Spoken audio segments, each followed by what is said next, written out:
Radio Mattoli 90.4. Radio Mattoli 90.4. കേൾക്കൂ, ആസ്വദിക്കൂ, അറിവ് നേടൂ.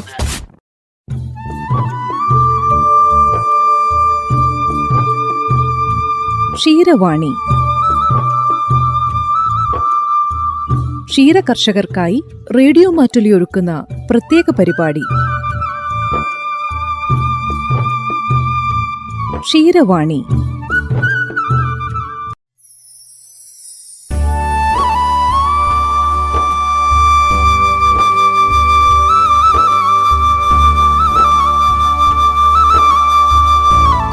നമസ്കാരം. എല്ലാ പ്രിയ ശ്രോതാക്കൾക്കും ക്ഷീരവാണിയുടെ പുതിയൊരധ്യായത്തിലേക്ക് സ്വാഗതം. യാദൃശ്ചികതകൾ പലപ്പോഴും ജീവിതത്തിന്റെ വഴിത്തിരിവുകളാകാറുണ്ട്. മുൻകൂട്ടി നിശ്ചയിച്ച പ്ലാനുകളൊന്നുമില്ലാതെ തികച്ചും അപ്രതീക്ഷിതമായി ക്ഷീരമേഖലയിലേക്ക് കടന്നുവരികയും ഇന്ന് വിജയകരമായി ഒരു ഡയറി ഫാം മുന്നോട്ട് കൊണ്ടുപോവുകയും ചെയ്യുന്ന ഒരു കർഷകനാണ് ഇന്ന് ക്ഷീരവാണിയിൽ നമ്മോടൊപ്പം ചേരുന്നത്. ചെണ്ടക്കുനി സ്വദേശി രാജീവ്.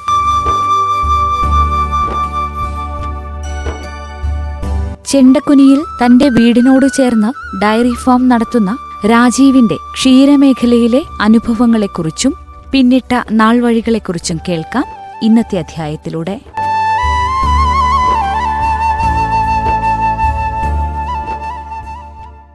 നമസ്കാരം. ഏറെ സ്നേഹത്തോടെ റേഡിയോ മാറ്റുലിയുടെ ക്ഷീരവാണി പരിപാടിയിലേക്ക് സ്വാഗതം ചെയ്യുകയാണ്. ഞങ്ങളുടെ ശ്രോതാക്കൾക്ക് വേണ്ടി ഒന്ന് പരിചയപ്പെടുത്താമോ? പേര്, സ്ഥലം? എൻ്റെ പേര് രാജീവ്, വഴങ്ങാട്ടിൽ, വീട് മീനങ്ങാടി PO, ചെണ്ടക്കുനി. എപ്പോഴാണ് അല്ലെങ്കിൽ എങ്ങനെയാണ് ഈ ഒരു ക്ഷീര മേഖലയിലേക്ക് ചേട്ടൻ കടന്നു വരുന്നത്? എത്ര വർഷമായി? ഞാൻ ക്ഷീരമേഖലയിലേക്ക് കടന്നു വരാൻ കാരണം എൻ്റെ അച്ഛൻ തന്നെയാണ്. ഞാനൊരു ടാക്സി ഡ്രൈവറായിരുന്നു. ആ സമയത്ത് ഞാൻ വീട് വെച്ച് ഇങ്ങോട്ട് മാറുന്ന സമയത്ത് ഒരു 2 കൊല്ലം കഴിഞ്ഞപ്പോൾ അച്ഛൻ ഒരു പശുവിനോടെ കൊണ്ട് കെട്ടി. അപ്പോൾ അതുവരെ എനിക്ക് തറവാട്ടിൽ നിന്നായിരുന്നു പാൽ ഉപയോഗിച്ചുകൊണ്ടിരുന്ന കുട്ടികൾക്കൊക്കെ. അപ്പോൾ ഇനിയിപ്പോൾ അത് പറ്റില്ല, നോക്കി നടത്തിക്കോളാൻ പറഞ്ഞ് ഒരു പശുവിനെ കൊണ്ട് കെട്ടി. അങ്ങനെ നിൽക്കുന്ന സമയത്ത് ഞാൻ FCI ഗോഡൗണിലെ ഹെഡ് ലോഡ് വർക്കറായിരുന്നു. അങ്ങനെ അത് ഒരു 2-3 പശുവായിട്ട് ഇങ്ങനെ ഒരു 5-6 കൊല്ലം പോയി കഴിഞ്ഞപ്പോൾ എനിക്ക് യൂറിക് ആസിഡ് സംബന്ധമായ അസുഖം വന്നു. അപ്പോൾ അങ്ങനെ വന്ന സമയത്ത് ഹെഡ് ലോഡ് വർക്ക് എടുക്കാൻ പറ്റാത്തൊരു സാഹചര്യം വന്നു കഴിഞ്ഞപ്പോൾ ഞാൻ ഹെഡ് ലോഡ് വർക്ക് പണി ഒഴിവാക്കി ഈ ക്ഷീരമേഖലയിലേക്ക് തിരിഞ്ഞു. ഇപ്പോൾ ഈ ഫാമിൻ്റെ ഒരു ഇതിലേക്ക് വന്നിട്ട് 13 വർഷത്തോളമായി. ഈ 13 വർഷം ആയെങ്കിലും ഈ കഴിഞ്ഞ വർഷം മുതലാണ് ഞാൻ സ്റ്റാഫിനെ വെച്ചിട്ടുള്ളത്. അതുവരെ ഞാനും വൈഫും ഞങ്ങൾ 2 കൂടിയായിരുന്നു കൈകാര്യം ചെയ്തിരുന്നത്. 13 വർഷമായി ഈ ക്ഷീരമേഖലയിൽ മാത്രമായിട്ട് നിൽക്കുകയാണ്. അതെ. അച്ഛൻ ഒരുപാട് വർഷങ്ങൾക്ക് മുമ്പേ ക്ഷീര കർഷകനായിരുന്നു. അതെ. ചേട്ടന്റെ ഒരു ചെറുപ്പകാലം എന്ന് പറയുന്നത് ഈ ഒരു ക്ഷീരമേഖലയെ കണ്ടും കേട്ടുവാണോ? അതെ, കാർഷിക മേഖലയായിട്ട് ആണ്, ക്ഷീരമേഖലയായിട്ട് അല്ല വളർന്നിരുന്നത്. കാർഷിക മേഖലയായിട്ട് അതുമായിട്ട് അനുബന്ധമായിട്ടാണ് പോയിക്കൊണ്ടിരുന്നത്. അപ്പോൾ കാർഷിക വൃത്തി ഉണ്ടായിരുന്നു അച്ഛന്. അതിൻ്റെ മേലെ ഈ ചെറിയ തോതിൽ ഒരു 2 പശു, 1 പശു ഒക്കെ ഉള്ള രീതിയിലാണ് വളർന്നു വന്നുകൊണ്ടിരുന്നത്. അപ്പൊ അച്ഛൻ അങ്ങനെ ആ ഒരു പശുവിനെ ആദ്യമായിട്ട് ഇവിടേക്ക് കൊണ്ടുവന്ന് ചേട്ടൻ ഷെഡിൽ കെട്ടിയിട്ട് പോയത്. അങ്ങനെ കെട്ടിയിട്ട് പോയ ആ ഒരു സമയത്ത് ചേട്ടന് ആദ്യം തോന്നിയത് എന്തായിരുന്നു? ഇത് ഇനിയിപ്പോ ഞാൻ ഈ മേഖലയിലേക്ക് വരണമെന്ന് ആഗ്രഹിച്ചു വന്നതാണോ, അതോ അച്ഛൻ നിർബന്ധപൂർവ്വം ഈ ഒരു മേഖലയിലേക്ക് എത്തിച്ചതുപോലെയാണോ തോന്നിയിരുന്നത്? അന്നെന്ന് വെച്ച് കഴിഞ്ഞാൽ ആഗ്രഹിച്ചതില്ല, തോന്നിയിട്ടുണ്ടായിരുന്നില്ല. കാരണം അച്ഛനിവിടെ വണ്ടിയിടുന്ന ഷെഡിൽ കൊണ്ടൊരു പശുവിനെ കെട്ടിക്കഴിഞ്ഞപ്പോൾ അതിനെന്ത് ചെയ്യുമെന്നറിയാതെ നിന്നുപോയി. അപ്പോൾ പിന്നെ ലാസ്റ്റ് തൊഴുത്തില്ല, ഒന്നുമില്ല, അതിനെ പിന്നെ പുറത്തയച്ച് കെട്ടി. അങ്ങനെ പിന്നെ അത് അച്ഛൻ കൊണ്ട് തന്നുകൊണ്ട് കൊടുക്കാൻ പറ്റാത്തൊരു സാഹചര്യമായി. അങ്ങനെ ഒരു പശുവിനെ നോക്കിക്കൊണ്ടിരുന്ന അത് ചെനയായിരുന്നു. 7 മാസം ചെനയാകുമ്പോഴാണ് ഇവിടെ കൊണ്ട് കെട്ടുന്നത്. 2 മാസം കഴിഞ്ഞപ്പോൾ പ്രസവിച്ചു. അത് കഴിഞ്ഞപ്പോൾ ഈ അന്ന് അതിന് വെച്ചാൽ 12 ലിറ്റർ 15 ലിറ്റർ വരെയൊക്കെ പാലുണ്ടായിരുന്നുള്ളൂ. അപ്പോൾ അത് കറവ മൂത്ത് വന്നു കഴിഞ്ഞപ്പോൾ നമുക്കത് കൊണ്ടു നടക്കാനൊരു ബുദ്ധിമുട്ടായി. അന്നേരം അളവ് കേന്ദ്രം എന്ന് വെച്ചാൽ ചെണ്ടക്കുനിക്ക് ഒരു 2-3 ലിറ്റർ പാലായിട്ട് ഒരു ദിവസം പോകണം. അത് പറ്റി കറവയിലേക്ക് വരുമ്പോൾ 2 ലിറ്ററായിട്ട് പിന്നെ നമുക്ക് മെനക്കേടായി. അങ്ങനെ നിൽക്കുമ്പോൾ അത് ശരിയാവില്ല എന്ന് തോന്നി. അങ്ങനെ അതിൻ്റെ കൂടത്തെ ഒരു 2 കൂടി മേടിച്ചു. അങ്ങനെ ഈ മേഖലയായിട്ട് പോയിക്കൊണ്ടിരിക്കുന്ന സമയത്താണ് അപ്പം ഞാൻ ഗോഡൗണിൽ ഹെഡ് ലോഡ് വർക്കായിരുന്നു. അന്നേരം അതുമായിട്ട് ബന്ധപ്പെട്ട് നിൽക്കുമ്പം എനിക്ക് അസുഖം വന്നപ്പം പറ്റാത്തൊരു സാഹചര്യം വന്നു ലോഡിങ് പണി എടുക്കാൻ. അങ്ങനെ ഞാൻ ആ പണി ഒഴിവാക്കി ക്ഷീരമേഖലയിലേക്ക് തിരിഞ്ഞ്. ഇപ്പൊ 13 വർഷമായില്ലേ ഈ ഒരു മേഖലയിലെത്തിയിട്ട്? ആ ഒരു പശുവിൽ നിന്നായിരുന്നു തുടക്കം. ഇപ്പോൾ ചേട്ടന് എത്ര പശുക്കളുണ്ട്? ഇപ്പോൾ പശുക്കൾ 19 പശുക്കളുണ്ട് നിലവിൽ. അതിൽ പുള്ളുണ്ടായിരുന്നു, ഇപ്പോൾ 19 ഉള്ളൂ. ഒരു കിടാരി ഉണ്ട്, 3 കന്നുകുട്ടികളുണ്ട്. എങ്ങനെ ഏത് ഇനത്തിലുള്ള പശുക്കളെയാണ് ചേട്ടൻ വളർത്തുന്നത്? ഞാൻ വളർത്തുന്നത് ജേഴ്സി HF ക്രോസ് ആണ്. അതും പിന്നെ HF ഒറിജിനലുണ്ട്, ബ്രൗൺ ബുള്ളറുണ്ട്, ഈ 3 ഇനം ജേഴ്സിയും ഉണ്ട്. ഈ 4 ഇനത്തിൽപ്പെട്ടാണുള്ളത്. നാടൻ ഇനങ്ങളിൽ നിന്ന് വ്യത്യസ്തമായിട്ട് എന്താണ് ചേട്ടന് തോന്നിയിട്ടുള്ളത് ഈ പശുക്കളുടെ ഒരു മെച്ചം എന്ന് പറയുന്നത്? മെച്ചം എന്നതെന്ന് വെച്ചാൽ പ്രത്യുൽപാദന ശേഷി വളരെ കുറവാണ് നാടകങ്ങളുമായിട്ട് ബന്ധപ്പെട്ട്. അത് പാലുൽപാദനത്തിൽ വളരെയധികം മുന്നിലാണ്. പിന്നെ പ്രതിരോധശേഷി വളരെ കുറവാണ്. പക്ഷെ നമ്മൾ പരിപാലിക്കുന്നു, അതുകൊണ്ട് കുഴപ്പമില്ലാത്ത രീതിയിൽ പോകുന്നു. ഇപ്പോൾ ഒരു വർഷമായി ചേട്ടനെ ഫാമിലി സഹായിക്കാൻ വേണ്ടിയിട്ട് ഒരു കുടുംബം കൂടെ ചേട്ടനെ വീടിനോട് ചേർന്ന് നിൽക്കുന്നു എന്ന് പറഞ്ഞല്ലോ. അപ്പൊ എങ്ങനെയാണ് അതിനു മുമ്പും അതിനുശേഷവും ചേട്ടന്റെ ഒരു ദിവസം ആരംഭിക്കുന്ന ഒരു ക്ഷീര കർഷകൻ എന്ന നിലയിൽ പുലർച്ചെ ഇത് സമയം തുടങ്ങും? പുലർച്ചെ ഒരു 3 മണിക്ക് തുടങ്ങും. 7 മണി വരെ റെസ്റ്റ് ഇല്ലാതെ പണിയുണ്ട്. അത് കഴിഞ്ഞാൽ പിന്നെ ഭക്ഷണമൊക്കെ കഴിച്ച് ഒരു 1.5-2 മണിക്കൂർ പുല്ല് വെട്ടാനായിട്ട് ഉപയോഗിക്കും. അത് കഴിഞ്ഞ് പിന്നെ വീണ്ടും ഉച്ചയ്ക്ക് 3 മണിക്ക് കറവയിലേക്ക് പോകും. അത് പിന്നെ ഒരു 7 മണി വരെ തുടരും. അതുവരെ റെസ്റ്റ് ഇല്ലാത്ത പണിയാണ്. അത് കഴിഞ്ഞ് നമ്മൾ ഒരു ഉറങ്ങുന്ന സമയം എന്ന് വെച്ച് കഴിഞ്ഞാൽ ഒരു 10:30 ആവാതെ ഉറങ്ങാൻ കഴിയില്ല, എല്ലാ പണിയും കഴിഞ്ഞിട്ട്. രാത്രി 10:30 ഉറങ്ങി രാവിലെ 3 മണിക്ക് എഴുന്നേൽക്കും. അപ്പോ ഇപ്പൊ ഒരു വർഷമായല്ലോ ഈ ഒരു കുടുംബത്തിന്റെ സഹായവും കൂടെ ജോലിക്ക് വേണ്ടി ആൾക്കാരെ നിർത്തിയിരിക്കുന്നു. അപ്പൊ അതിനുശേഷം കുറച്ചുകൂടെ ഒരു പ്രയാസം കുറഞ്ഞിട്ടുണ്ടോ? സമയം കിട്ടുന്നുണ്ടോ ചേട്ടൻ? പ്രയാസം കുറഞ്ഞിട്ടുണ്ടോന്ന് വെച്ച് കഴിഞ്ഞാല് ഉണ്ടെന്ന് തന്നെ പറയാം. പക്ഷെ എന്നാലും അവർ ചില സമയത്ത് ഇല്ലാതെ വരുന്ന സമയത്ത് നമ്മൾ വളരെയധികം കഷ്ടപ്പെടുന്നുണ്ട്. കാരണം പെട്ടെന്നൊരു സാഹചര്യത്തിൽ നമ്മൾ ഈ പണിയിലേക്ക് പോകുമ്പോൾ പിന്നെ പ്രായം ഇത്രയായില്ലേ, അപ്പൊ അതിൻ്റെ ബുദ്ധിമുട്ടുണ്ട്. ആദ്യമൊന്നും നമുക്ക് വിഷയമല്ലായിരുന്നു, നമ്മൾ ചെറുപ്പകാലമായിരുന്നു. അപ്പൊ എത്ര പണിയുണ്ടെങ്കിൽ നമുക്ക് ആ പണി കഴിഞ്ഞ് റെസ്റ്റ് കഴിയുമ്പോൾ ഒരു എക്സസൈസിന്റെ ഭാഗമായിട്ട് അങ്ങ് മാറുന്നുണ്ടായിരുന്നു. ഇപ്പൊ അതല്ല, ഇപ്പൊ രാവിലെ ഏറ്റുവരണമെങ്കിൽ ഒരാളുടെ സഹായം വേണ്ടി വരുന്ന ഒരു അവസ്ഥയിലുള്ളത്. അങ്ങനെ പ്രതീക്ഷിക്കാതെ ഈ ഒരു മേഖലയിലേക്ക് കടന്നു വന്ന് ഇപ്പൊ 13 വർഷമായി ഈ ഒരു മേഖലയിൽ. ഇപ്പൊ ചേട്ടൻ പൂർണ്ണ സംതൃപ്തനാണോ ഈ ഒരു മേഖലയിൽ? അതെ, ഈ മേഖലയിലേക്ക് വന്നതിന് ശേഷം ആദ്യം എനിക്ക് കൃഷിയും ഇതുമായിട്ടായിരുന്നു ഇരുന്നത്. അപ്പം വളരെയധികം പരാജയമായിരുന്നു, ഒന്നിലൊന്ന് എത്താത്ത ഒരു കണ്ടീഷനിലായിരുന്നു. അപ്പോൾ ഈ കൃഷി ചെയ്യുമ്പം ഈ പശുവിൻ്റെ കാര്യങ്ങൾ നോക്കാൻ കഴിയുന്നില്ല, പശുവിൻ്റെ കാര്യങ്ങൾ നോക്കുമ്പോൾ കൃഷിയിലേക്ക് പോകാൻ കഴിയുന്നില്ല. ഇത് രണ്ടും കൂടി ഒന്നിച്ച് കൊണ്ടുപോകാൻ പറ്റാതെയായി. അങ്ങനെ ഒരു 4 വർഷമായിട്ട് എന്ന് വെച്ച് കഴിഞ്ഞാൽ ഞാൻ കൃഷി മേഖല പറ്റേ ഉപേക്ഷിച്ചു, ഈ ക്ഷീരമേഖലയിലേക്ക് മാത്രം തിരിഞ്ഞു.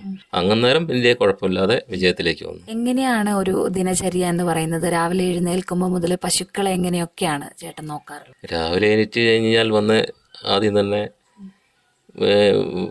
ഫാമിലേക്ക് വന്ന് അതിൻ്റെ വളമെല്ലാം പഠിച്ചു കൂട്ടി മൊത്തം കോരിക്കളഞ്ഞതിന് ശേഷം അതിനെ കുളിപ്പിച്ച് പിന്നെ പുല്ലിട്ട് കൊടുത്ത് പിന്നെ കറവയിലേക്ക് പോകും. കറവ എന്ന് വെച്ച് കഴിഞ്ഞാൽ 1 മണിക്കൂർ നേരം വേണം, 17 എണ്ണത്തിനെ കറക്കാനുണ്ട്. അപ്പോൾ അതിനെ കറവ കഴിഞ്ഞ് 5:30 ആകുമ്പോഴത്തേക്കും പാൽ കൊടുത്ത് തിരിച്ചു വന്ന് വീണ്ടും കാലിത്തീറ്റയും പിന്നെ സൈലേജും എല്ലാം ഇട്ട് കൊടുത്ത് അങ്ങനെ ഒരു 7 മണിയാകുമ്പോഴത്തേക്ക് ആ പണി കഴിയുള്ളൂ. പിന്നെ ചായ കുടിച്ച്, അതുവരെ ചായ ഒന്നും കുടിക്കാൻ പറ്റില്ല, ഒരു 3-4 മണിക്കൂർ റെസ്റ്റ് ഇല്ലാത്ത പണിയായിരിക്കും. അല്ലെങ്കിൽ സമയത്ത് 5:30 സമയത്ത് പാലളക്കാൻ കഴിയില്ല. ഇവിടെ അളവെന്ന് വെച്ച് കഴിഞ്ഞാൽ രാവിലെ 5:30യും വൈകിട്ട് 5:30 കറക്റ്റ് ടൈമാണ്. അതുകൊണ്ട് രാവിലെയും വൈകുന്നേരം ഒന്നുപോലെയാണ് പാലുള്ളത്. എത്ര ലിറ്റർ പാല് ചേട്ടൻ ഇപ്പൊ ഈ 17-19 പശുക്കളിൽ നിന്ന് ലഭിക്കുന്നുണ്ട്? ഇത് മുഴുവൻ സൊസൈറ്റിയിൽ കൊടുക്കും? മുഴുവനായിട്ടെന്ന് പറയുന്ന ഏകദേശം ഫുള്ളും സൊസൈറ്റി തന്നെയാണ് കൊടുക്കുന്നത്. പിന്നെ ഇപ്പോൾ ലേശം പാൽ കുറവാണ്. ഞാൻ 350 ലിറ്റർ വരെ പാൽ പിന്നെ പ്രതിദിനം അളക്കുന്നുണ്ടായിരുന്നു. ഇപ്പോൾ അത് നേരെ 250ലേക്ക് വന്നു. എന്നുവെച്ചാൽ ഇപ്പം കുറേ എണ്ണത്തിന് ഡ്രൈ ഫീഡ് ആവാറായി, ശനായി നിൽക്കുന്നു, അതുകൊണ്ട് പാല് കുറവ്. എപ്പോഴെങ്കിലും ചിന്തിച്ചിട്ടുണ്ട്, ഇപ്പോൾ 13 വർഷമായാലും ഈ മേഖലയിൽ നിൽക്കുന്നു, ഇങ്ങനെ ക്ഷീരമേഖലയിലേക്ക് വരുന്നവരൊക്കെ ഈ ഒരു മൂല്യവർദ്ധിത ഉൽപ്പന്നങ്ങളുടെ നിർമ്മാണത്തിലേക്ക് കൂടി വരാറുണ്ടല്ലോ, ചേട്ടൻ എപ്പോഴെങ്കിലും അങ്ങനെ ചിന്തിച്ചിട്ടുണ്ടോ അതിലേക്ക് കൂടി കടക്കണമെന്ന്? എല്ലാവരും പറയുന്നത് ഈ ഒരു ബിസിനസ്സിൽ വിജയം ഉണ്ടാകാൻ വേണ്ടി നമ്മൾ മൂല്യവർദ്ധിത ഉൽപ്പന്നങ്ങളെ കൂടി നമ്മൾ ചിന്തിക്കണമെന്നാണല്ലോ. ചിന്തിച്ചിട്ടുണ്ടോ അങ്ങനെ? ഞാൻ ചിന്തിച്ചിട്ടുണ്ടായിരുന്നു. കഴിഞ്ഞ വർഷം സ്റ്റാർട്ട് ചെയ്യാൻ വേണ്ടി ഇരുന്നതാണ്. അപ്പോൾ സാഹചര്യം കൊണ്ട് ഞാനത് പിന്നോട്ട് പോയി. അപ്പോൾ എന്താ വെച്ചാൽ അതെന്താണെന്ന് വെച്ച് കഴിഞ്ഞാൽ അതിന് വിപണിയെ സംബന്ധിച്ച് ഭയങ്കര പ്രശ്നം, പിന്നെ GST ആയിട്ട് ബന്ധപ്പെട്ട് ലൈസൻസും കാര്യങ്ങളൊക്കെ ആയിട്ട് വളരെ പ്രയാസമായി. അപ്പോൾ അന്നേരം അത് വേണ്ട, അതിലേക്ക് തന്നെ മാത്രം തിരിഞ്ഞാണ്. ഞാൻ അതിൻ്റെ എല്ലാ പ്രാരംഭഘട്ടങ്ങളും ചെയ്തു വെച്ചതായിരുന്നു. പശുക്കളുടെ ആരോഗ്യകാര്യങ്ങളിലുള്ള ശ്രദ്ധയൊക്കെ എങ്ങനെയാണ്? കാലാവസ്ഥ മാറുന്നതിനനുസരിച്ച് പ്രത്യേക പരിചരണം, പ്രത്യേക തീറ്റക്രമമൊക്കെ ഉണ്ടോ? വേനലിൽ എന്തെങ്കിലും പ്രത്യേക പരിചരണം നൽകാറുണ്ടോ? ഇനിയിപ്പോൾ മഴക്കാലം, അപ്പോൾ പശുക്കൾക്ക് എന്തെങ്കിലും മുൻകരുതലുകൾ എന്ന രീതിയിൽ ചികിത്സകളോ മുന്നൊരുക്കങ്ങളോ ഒക്കെ നടത്താറുണ്ടോ? പ്രത്യേകിച്ചൊരു മുന്നൊരുക്കം ഞാൻ നടത്താറില്ല. എന്നും ഒന്നുപോലെ തന്നെയാണ്, എന്നും ശ്രദ്ധിക്കാറുണ്ട്. അതാണ് നമ്മൾ ചെയ്യുന്നത്. ഒരു ദിവസം വെച്ചാൽ കാലാവസ്ഥ മാത്രമായിട്ട് ശ്രദ്ധിക്കാറില്ല, എന്നും തന്നെ അതിനെ ശ്രദ്ധിച്ചില്ലെങ്കിൽ എന്താണ് അതിന് മാറ്റം വരുന്നത് അത് നമ്മൾ മനസ്സിലാക്കി അന്നേരം ട്രീറ്റ്മെൻറ്റ് ചെയ്തുകൊണ്ടിരിക്കുന്നത്. അത് കാലാവസ്ഥേൻ്റെ ഇല്ല, ഒന്നുമില്ല. കാരണം വെച്ചാൽ ഒരു ദിവസം രാവിലെ തുടങ്ങുമ്പം നമ്മളത് തീറ്റ കൊടുക്കാൻ നേരത്തെ തന്നെ അതിന് മനസ്സിലാവും എന്താ പ്രശ്നമെന്ന്. അന്നേരം തന്നെ ഡോക്ടർ വരുന്നതിന് മുമ്പ് തന്നെ നമ്മൾ ചികിത്സ തുടങ്ങും. എന്നിട്ടേ ഡോക്ടർ വരാത്താറുള്ളൂ. അതുകൊണ്ടാണ് ഈ മേഖല മുമ്പോട്ട് നമ്മൾ പോയിക്കൊണ്ടിരിക്കുന്നത്. എന്ന് വെച്ചാൽ ആദ്യമായിട്ട് തുടങ്ങുന്ന ഒരു വ്യക്തിക്ക് എന്ന് വെച്ച് കഴിഞ്ഞാൽ പ്രവൃത്തി പരിചയം കുറവായിരിക്കും. അപ്പോൾ അതുകൊണ്ട് മുന്നോട്ട് പോകാൻ വളരെയധികം പ്രയാസമാണ്. ഇത് ഡോക്ടർ വരുന്നതിനേക്കാളും കൂടുതലായിട്ട് അറിയേണ്ട കർഷകനാണ്. വെച്ചാൽ ഡോക്ടർക്ക് നമ്മൾ കർഷകർ പറഞ്ഞു കൊടുക്കുന്ന അറിവേ ഉള്ളൂ. അല്ലാതെ പിന്നീടുള്ളത് വെച്ചാൽ ബ്ലഡ് എടുത്തുകൊണ്ട് ടെസ്റ്റ് ചെയ്യാമെന്ന് മാത്രമേ ഇപ്പം നിലവിൽ നമുക്ക് ഇതുള്ളൂ. അല്ലെങ്കിൽ പിന്നെ വെറ്റിനറി കോളേജിൽ കൊണ്ടുപോകണം ബാക്കിയുള്ള സൗകര്യങ്ങളൊക്കെ ഉണ്ടെങ്കിൽ. അപ്പോൾ കർഷകനാണ് എന്താണ് പശുവിന് അസുഖം എന്ന് ശരിക്കും അറിയുള്ളൂ. അത് പറഞ്ഞതിന് ശേഷം ഡോക്ടർക്ക് അതിനുള്ള ട്രീറ്റ്മെൻറ്റ് ചെയ്യാൻ കഴിയുള്ളൂ. അപ്പോൾ അത് ഇപ്പോൾ എന്ന് വെച്ച് കഴിഞ്ഞാൽ ഇപ്പോൾ ഒരു 5-6 കൊല്ലമായിട്ട് വെച്ചാൽ പശുവിൻ്റെ അസുഖങ്ങളെ പെട്ടെന്ന് നമുക്ക് മനസ്സിലാക്കാറായി. ഇത്രയും പ്രവൃത്തി പരിചയമായതുകൊണ്ട് അതുകൊണ്ട് വലിയ പ്രശ്നങ്ങളില്ലാണ്ട്. ചെണ്ടക്കുനി സ്വദേശി രാജീവുമായുള്ള അഭിമുഖമാണ് ശ്രോതാക്കൾ കേട്ടത്. മനസ്സും കഠിനാധ്വാനവും ഉണ്ടെങ്കിൽ ഏത് മേഖലയിലും വിജയം കൊയ്യാമെന്ന് സ്വന്തം ജീവിതം കൊണ്ട് തെളിയിച്ച അദ്ദേഹത്തിന്റെ വിശേഷങ്ങൾ ഇവിടെ തീരുന്നില്ല. നാളെ ഇതേ സമയം തുടർന്ന് കേൾക്കാം. നന്ദി, നമസ്കാരം.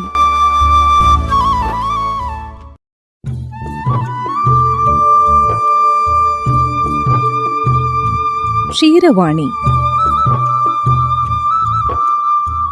ക്ഷീരകർഷകർക്കായി റേഡിയോ മാറ്റുലി ഒരുക്കുന്ന പ്രത്യേക പരിപാടി ക്ഷീരവാണി. നിങ്ങൾ കേട്ടുകൊണ്ടിരിക്കുന്നത് റേഡിയോ മാറ്റുലി 90.4.